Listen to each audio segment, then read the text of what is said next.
Ilaria, who's a really big stylist in Hollywood now, was helping me. And she was like, oh my God, Lindsay was just here. I had the bag. She didn't stop by our booth. So I ran out as she was leaving the Pierre Hotel and put it in her hands.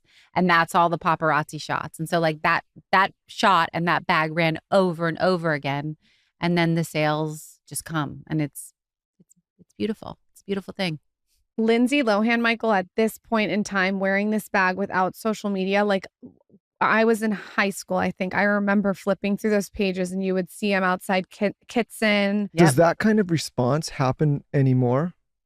Like in terms of that swell? Yeah. Does that... I think it probably happens with certain celebrities, but you can't get like someone as famous as Lindsay then wouldn't necessarily do that now. I think you have to get even bigger. Like if Kim's wearing something or Chloe or, you know, like those huge megawatts, I think do that. I also think there's a bit of a difference where when like I post a purse that I'm wearing and I tag the brand, it's different than being caught out in the wild by the paparazzi in an effortless moment when it looks like it's not staged. There's something they weren't different. being paid then. Right. And so it's a very organic thing. Does that make sense? It doesn't feel so contrived or curated, whereas social media does sometimes. Or maybe you didn't have as many visuals of as many options. Like and you did, and you also had less. It was more precious, I think. Now it's like people know they're being paid. They know they're probably like wearing it once, throwing it away. And if this woman was out with the bag, it's because she liked it.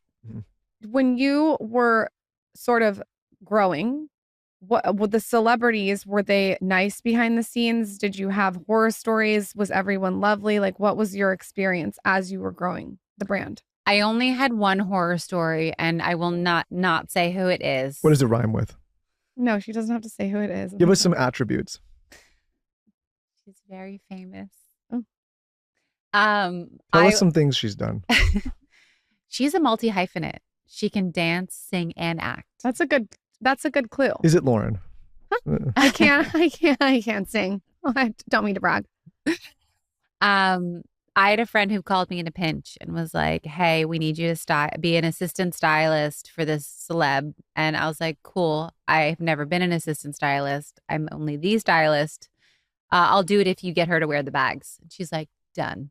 And so I send her the bag. I arrived to be the luggage carrier and luggage unpacker. And the bag I see is smushed at the bottom of like a plexiglass, box. And I was like, yeah, she's never wearing this. And I'm going to be her, like, I'm going to wipe her ass all week. This is going to be great. And this is what I will say. The woman never looked me in the eye, never thanked me, never acknowledged my presence. And I unpacked her shit and packed it up and did the like lowest tier of stylist work for a week in the hopes that she would just wear the bag once. And so that sucked, but it's okay. But as you've grown in your career, I feel like that moment probably made something resonate for you. I would think where you as who you are, I bet you always acknowledge everyone now. For the most part, unless something really terrible has just happened and I go completely like, you black out. I really am conscious of it. You've seen all the different jobs. I think that's what's so cool about your story so far is like, it sounds like you've really worked your way up. And so you've seen every different tier. And I think that's important because some people now are going viral and getting this sort of like astronaut syndrome where they get so famous overnight and there's no sort of bricks or building blocks to get them there. So it's almost like an entitlement. Yeah. A lot of that. Yeah. I don't wish like virality or instant success for anyone because I think the fall from that is brutal. Yeah. Right. Like, I think people that are looking for that viral moment or that quick cash or that quick success, if you can't sustain it, then it's really hard on the way down. Yeah. And so I think people that are listening and looking for that, it's maybe people say easy for you to say, but it's like, I think the slow build with gratitude over a long period of time, one, you can sustain it longer. And two, like a few bumps don't take you out as hard as, the drastic drop from when a lot of people that go viral and then all the next thing you know, it's like, what happened to them? Like that's very difficult. It's like winning the lottery. You see them like win the most money that someone could ever have and then it's gone. Who have been the people that have helped shape your career along the way? Do you have mentors that you've looked up to, people that you've talked to in New York? Are there anyone that you can think of that has given you really great advice?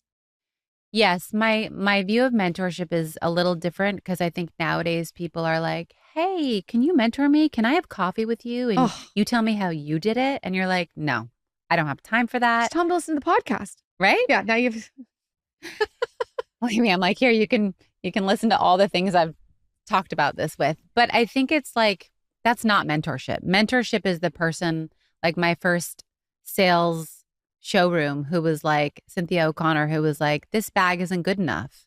Come back to me in 2 weeks and change X, Y, and Z, and maybe I'll take you on." And again, there was no direct to consumer sales. So she was the gateway to selling to the department stores and specialty stores. And so that moment that she was so cutthroat and picked apart my prototype was what I needed. It didn't feel good, but I was like, cool, I got to fix this. And this is my only chance. And so it's a woman like her, or again, the CEO who took a look at me and was like, ugh, another one of you, but she put me through the ringer and was like, you need to know all the aspects of what it takes to run a business because you can't just be siloed in one area that seems like your dream area. So I think there's been a lot of those women. And then today, now it's like other female founders. Doesn't necessarily matter if it's the industry that I'm in. It's just like I had a friend going through like having the biggest, most sexy company to then bankruptcy to then it being rebought and revived to then her moving on. Like all the lessons she learned in that are like what kind of stimulates me and helps me. besides the picking the brain. Ilaria, who's a really big stylist in Hollywood now, was helping me. And she was like, oh my God, Lindsay was just here. I had the bag. She didn't stop by our booth. So I ran out as she was leaving the Pierre Hotel and put it in her hands. And that's all the paparazzi shots. And so like that shot and that bag ran over and over again. And then the sales just come. And it's beautiful. It's a beautiful thing. Lindsay Lohan, Michael, at this point in time, wearing this bag without social media, like I was in high school, I think. I remember flipping through those pages and you would see him outside Kitson. Does that kind of response happen anymore? Like In terms of that swell, yeah, does that? I think it probably happens with certain celebrities, but you can't get like someone as famous as Lindsay then wouldn't necessarily do that now. I think you have to get even bigger. Like if Kim's wearing something or Chloe or, like those huge megawatts, I think do that. I also think there's a bit of a difference where when like I post a purse that I'm wearing and I tag the brand, it's different than being caught out in the